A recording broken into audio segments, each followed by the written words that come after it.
GVMS students teaching class, guys. I am Guruvin Mani. In this video, we are going to see about 10th standard, chapter 5, poem, The Secret of the Machines.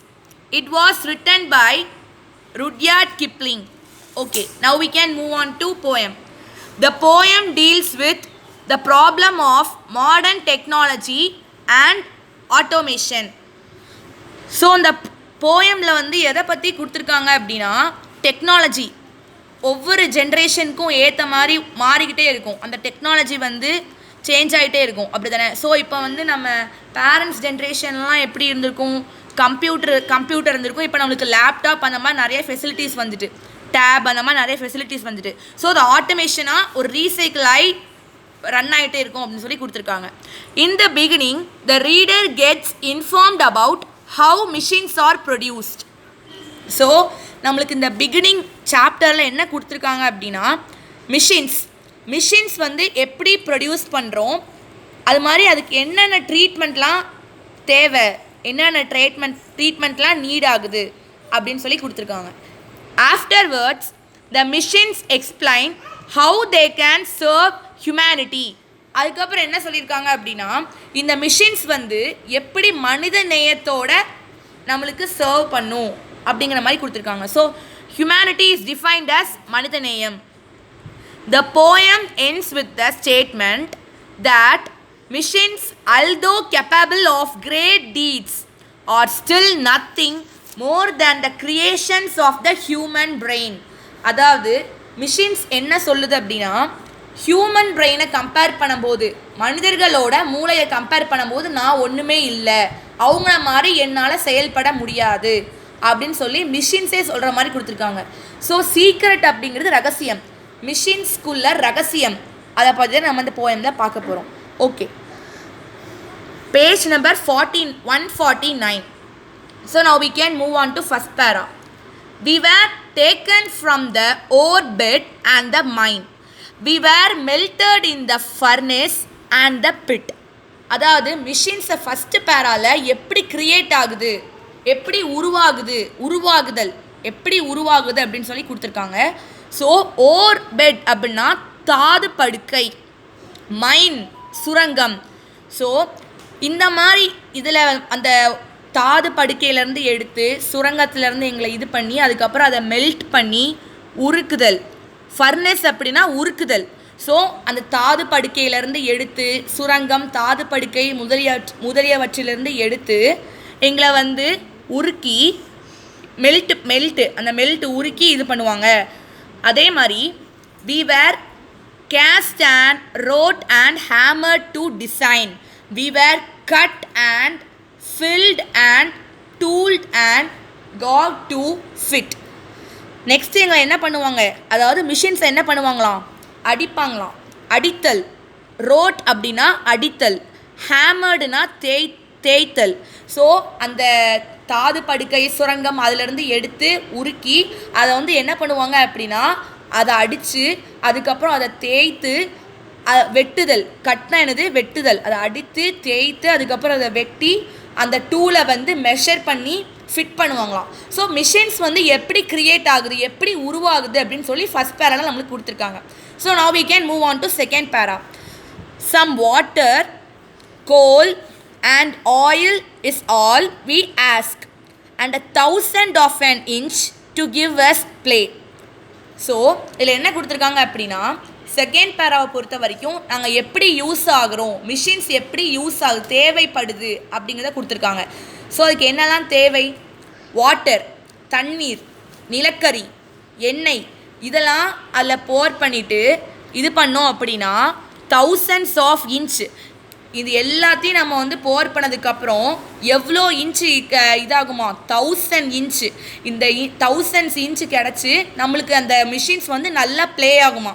நம்ம வந்து அதை ஃபுல்லாக create ஆகி முடிஞ்சதுக்கப்புறம் நம்ம அதை play பண்ணும்போது நல்லா ஒர்க் ஆகும் அப்படின்னு கொடுத்துருக்காங்க. And now if you will set us to our task we will serve you 420 hours a day. இது எல்லா க்ரியேஷனும் முடிஞ்சதுக்கப்புறம் உங்களோட தேவை கண்டு தான் நீங்கள் எங்களை பயன்படுத்துகிறீங்க. ஸோ அந்த நாங்கள் எப்படி உங்களுக்கு யூஸ் ஆகும் அப்படின்னா அந்த டாஸ்க்கு, அந்த குறிப்பிட்ட அந்த டாஸ்க்கு அந்த டைம் முடிஞ்சதுக்கு அப்புறம் 24 மணி நேரமும் 24 ஹார்ஸ், ஒரு நாளைக்கு 24 ஹார்ஸும் கண்டினியூஸாக நாங்கள் ஒர்க் பண்ணுவோம் அப்படின்னு சொல்லி மிஷின் சொல்கிறாங்க. So now we can move on to third para. In the third para we are going to learn about the efficient of the machines. அதாவது திறமை, அந்த மிஷின்ஸ்ட என்னென்ன திறமை இருக்குது அப்படிங்கிறத பற்றி நம்ம தேர்ட் பேராவில் பார்க்க போகிறோம். We can pull and haul and push and lift and drive. We can print and block and weave and heat and light. அந்த மிஷின்ஸால் என்ன பண்ண முடியுமா? இழுக்க முடியும், தாக்க முடியும், தள்ள முடியும், தூக்க முடியும், ஓட்ட முடியும். ஸோ அதுதான் என்னது? Pull, haul, push, lift, drive. So you can't understand the correct meaning means you can just see through this meanings. I had written here. Next line என்ன கொடுத்துருக்காங்க? மிஷின்ஸால் பிரிண்ட் பண்ண முடியும், உழுதல் அப்படின்னு சொல்லுவாங்க. ஸோ அது உழுதல் அது பண்ண முடியும். அதுக்கப்புறம் நெய்தல், ஓகேவா? இது எல்லாமே மிஷின்ஸால் பண்ண முடியும். அதோட திறமைகளை கொடுத்துருக்காங்க. அதே மாதிரி வெளிச்சம் தர முடியும், வெப்பமாக முடியும். அடுத்து we can run and race and swim and fly and drive. எங்களால் ஓட முடியும், ரன் அண்ட் ரேஸ் அப்படின்னா எங்களால் ஒரு ரேஸு, இப்போது நம்ம ரன்னிங் ரேஸ் வச்சோம்னா நம்ம எப்படி ஓடுறோம் அந்த மாதிரி எங்களால் ஓட முடியும், ஸ்விம் பண்ண முடியும், நீந்த முடியும், பறக்க முடியும். ஃப்ளைனா என்னது? பறக்கிறது, பறக்க முடியும். டைவ் அடிக்க முடியும், ஓகேவா? அப்படின்னு சொல்லியிருக்காங்க. இந்த last line we can see and hear and count and read and write. So எங்களால் காது இப்போ நம்ம எப்படி ஒரு பர்சன்ஸ் வந்து நம்ம பேசுகிறோம் அப்படின்னா நம்மளால் காது கொடுத்து கேட்க முடியுது. ஸோ அதே மாதிரி எங்களால் ஹியர் பண்ண முடியும், காதால் கேட்க முடியும், எங்களால் எண்ண முடியும், எங்களால் வாசிக்க முடியும், எங்களால் எழுத முடியும். அதோட எஃபிஷியன்ஸை பற்றி தான் நம்ம பார்த்துருக்கோம், அதோட திறமை. இந்த போயம் வந்து மெமரி போயம். ஸோ அந்த மீனிங்லாம் நல்லா புரிஞ்சு படித்து வச்சுக்கிட்டிங்கன்னா மெமரி போயம் எழுதுறதுக்கு ரொம்ப ஈஸியாக இருக்கும். Now we can move on to fourth para. But remember, please, the law by which we live, we are not built to comprehend a lie. ஆனால் ஒரே ஒரு விஷயத்தை மட்டும் ஞாபகம் வச்சுக்கோங்க ப்ளீஸ் அப்படின்னு சொல்லிட்டு கேட்குது. என்னது? ஒரு நீதிப்படி தான் நாங்கள் வந்து வாழ்ந்துட்டுருக்கோம். ஏன்னா அதோட இஷ்டத்துக்கு அது வாழ முடியாது. நம்ம தான் அதை க்ரியேட் பண்ணுறோம், நம்ம தான் அதை உருவாக்குறோம். அப்போ நம்மளோட இஷ்டத்துக்கு தான் நம்ம அதை பயன்படுத்திகிட்டு இருக்கோம். நம்மளோட இஷ்ட மூலியமாக தான் அதை க்ரியேட் பண்ணி நம்ம ஒர்க் பண்ண வச்சுட்ருக்கோம். ஸோ ஒவ்வொன்றுக்கும் நீங்கள் ஒரு லா கொடுத்துருக்கீங்க, அந்த லா படி தான் நான் ஒர்க் ஆகிட்டுருக்கேன். ஸோ அதை நல்லா ஞாபகம் வச்சுக்கோங்க. ஸோ இன் திஸ் பேரா we are going to see about how we are handling the machines. Okay? So in the next line, we are not built to comprehend a lie. அதாவது எங்களால் மனுஷங்களை வந்து புரிய முடியாது, பொய் சொல்ல முடியாது அப்படின்னு சொல்லி கொடுத்துருக்காங்க. we can neither love nor pray. we can neither love nor pity nor forgive. அதாவது நெய்தர் நார்னா இது இல்லாட்டி அது அப்படின்னு சொல்லுவோம், ஓகேவா? ஸோ ஸ்பாட் எரர் பண்ணும்போது நம்ம அந்த மிஸ்டேக்ஸ் விடும்போது நம்ம அதை கரெக்ட் பண்ணுவோம். ஸோ அதே மாதிரி அதில் கொடுத்துருக்காங்க. லவ், அன்பு, எங்களுக்கு வந்து அன்பு காட்ட மாட்டோம், இரக்கப்பட மாட்டோம், மன்னிக்க மாட்டோம். இந்த மூணுமே நாங்கள் பண்ண மாட்டோம். If you make a slip in handling as you die. So யார் வந்து இறந்துருவான்னு சொல்லியிருக்காங்களாம். லைட்டாக ஒரு ஸ்லிப் ஆச்சு, எங்கள் மிஷின்ஸை வந்து நீங்கள் வந்து க்ரியேட் பண்ணி அதை ரன் பண்ணிகிட்டு இருக்கும்போது லைட்டாக ஸ்லிப் ஆச்சுன்னா நீங்கள் இறந்துருவீங்க அப்படின்னு சொல்லியிருக்காங்க. ஸோ அதான் நல்லா கவனிச்சுக்கணும். அதுதான் என்னதுன்னா எப்படி ஹேண்டில் பண்ணணும் அப்படிங்கிறத அந்த பேராவில் கொடுத்துருக்காங்க.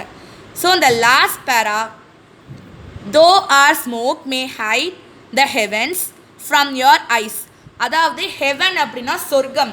இப்போது ஒரு ஃபேக்ட்ரியில் வந்து ஒரு பொல்யூஷன் வரும், அதே மாதிரி ஒரு மிஷின்லேருந்து நம்மளுக்கு அந்த புகையெல்லாம் வரும். அந்த புகை வந்து அப்படியே உள்ளேருந்து வெளியே க்ரியேட் ஆகி வந்து ஹெவன், அந்த சொர்க்கத்தை, அந்த வானத்தை நோக்கி படும்போது நம்மளோட கண் வந்து மங்கலாகி எதுவுமே நம்மளுக்கு தெரியாது, அங்கே இருக்கிறது எதுவுமே தெரியாது, எந்த திங்ஸும் நம்ம கண்ணுக்கு தெரியாது. Second line, it will vanish and the stars will shine again. அந்த செகண்டுக்கு மட்டும் இப்போ எப்போ அந்த பொல்யூஷன் ஆகுதோ நம்ம ரோட் சைடில் போயிட்டு இருக்கும்போது அந்த வெஹிக்கிள்ஸ்லேருந்து பொல்யூஷன் க்ரியேட் ஆகி வரும். ஸோ அந்த பர்டிகுலர் டைமில் மட்டும் நம்மளுக்கு வந்து அந்த பொல்யூஷன் பட்டனால கொஞ்சம் ஐ வந்து பிளர் ஆயிரும். ஸோ அதே மாதிரி அந்த குறிப்பிட்ட செகண்ட்ஸ்க்கு மட்டும் அந்த ஸ்மோக் வந்து வெளியே வர்றனால அந்த வானத்தை நோக்கி நீங்கள் பார்க்கும்போது உங்கள் கண் வந்து மங்கலாகும். அதுக்கப்புறம் கொஞ்ச நேரம் கழித்து வானத்தில் வந்து என்ன ஷைன் ஆகும், ஸ்டார்ஸ் ஷைன் ஆகிற மாதிரி திருப்பியும் அந்த கண் வந்து வேனிஷ் ஆகி தெரிஞ்சிடும் அப்படின்னு சொல்லி கொடுத்துருக்காங்க. Because for all our power and weight and size. எதனால அப்படின்னா எங்களோட பவர், எங்களோட சக்தி, அண்ட் வெயிட் அப்படின்னா என்னது, எங்களோட எடை, அதுக்கப்புறம் எங்களோட உருவம், இது மூலியமாக தான் இது எல்லாமே கிரியேட் ஆகுது. ஆனால் we are nothing more than children of your brain. இந்த ஒர்க்கெல்லாம் நாங்கள் யாரால் பண்ணிகிட்டு இருக்கோம், நாங்களே க்ரியேட் ஆகி நாங்களே எல்லாத்தையும் எங்களால் செய்ய முடியாது. ஒரு மேன் பவர் இருந்தால் தான் அந்த மிஷின்ஸை வந்து க்ரியேட் பண்ணி இது பண்ண முடியும், அப்படி தானே? அதே மாதிரி தான் என்ன அப்படின்னா இப்போ நம்ம வந்து ஒரு மிஷின்ஸை க்ரியேட் பண்ணதுக்கப்புறம் தான் அதுக்கு ஒரு உருவம் கொடுக்க முடியுது. அதை நல்லா புரிஞ்சுக்கோங்க. அந்த மிஷின்ஸாக தானாக க்ரியேட் ஆகி அதுவாக ரன் ஆகி எல்லாம் செய்யாது. ஸோ நீங்கள் மேன் பவர் தான் என்னை வந்து ரன் பண்ண வைக்கிங்க. ஸோ இதோட கண்ட்ரோல் ஃபுல்லாக யாரை சேரும், ஹியூமன் பிரெயினை தான் சேரும்.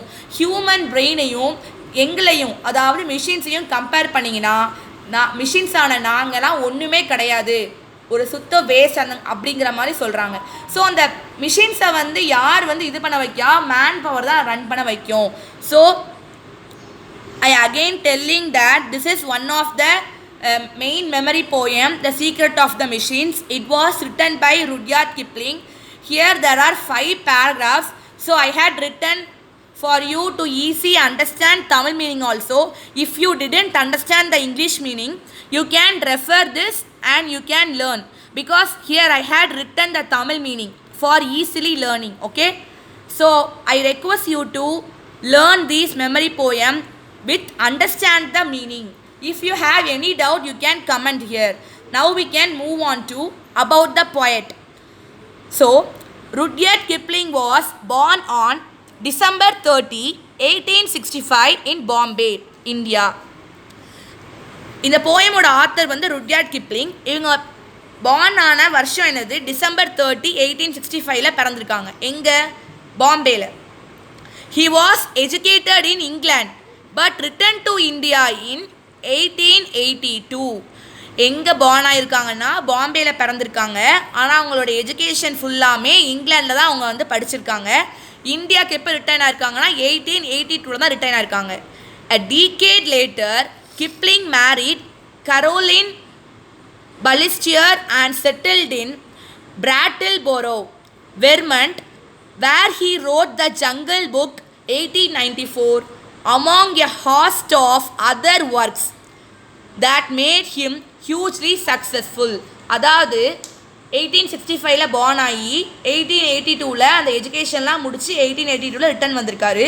ஸோ கொஞ்சம் வருஷம் கழித்து யார் அவங்க கல்யாணம் பண்ணுறாங்க அப்படின்னா கிப்ளிங் அப்படிங்கிற ஒரு லேடி வந்து அவங்க மேரேஜ் பண்ணி செட்டில் ஆயிடுறாங்க.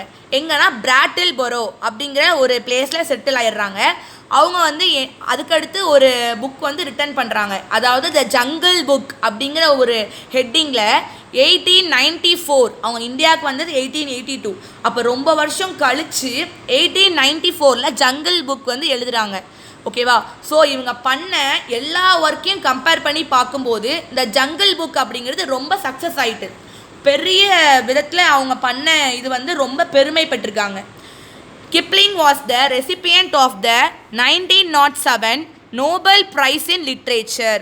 He died in 1936. கிப்ளிங்னா யார்? ருட்யார்ட் கிப்ளிங்கோட கிப்ளிங். இவங்க வந்து என்ன பண்ணியிருக்காங்க, நோபல் ப்ரைஸ் பெற்றிருக்காங்க. எதில்? இலக்கியத்தில். ஓகேவா? லிட்ரேச்சர் இலக்கியத்தில் 1907 வந்து நோபல் ப்ரைஸ் ரிசீவ் பண்ணியிருக்காங்க. எப்போ இறந்துருக்காங்க அப்படின்னா 1936. ஸோ அந்த கிப்ளிங் அப்படிங்கிற வேர்டையும் கரோலின் பலிஸ்டியர் அப்படிங்கிற வேர்டையும் கன்ஃபியூஸ் பண்ணிடாதீங்க. ருட்யார்ட் கிப்ளிங்னா கிப்ளிங் கொடுத்துருக்காங்க. ஸோ கிப்ளிங்னா யாரை மேரி பண்ணுறாங்கன்னா கரோலின் பலிஸ்டியர் அப்படிங்கிறவங்கள மேரி பண்ணி அவங்க வந்து பிராட்டில்பொரோ அப்படிங்கிற பிளேஸில் சிச்சுவேட் ஆகி செட்டில் ஆயிட்டாங்க. ஓகேவா?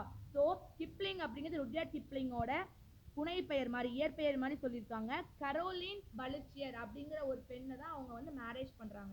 ஸோ அவங்க கடைசியில் எப்போ இறக்காங்களாம்? 1936. Okay students, I think you had understood this video.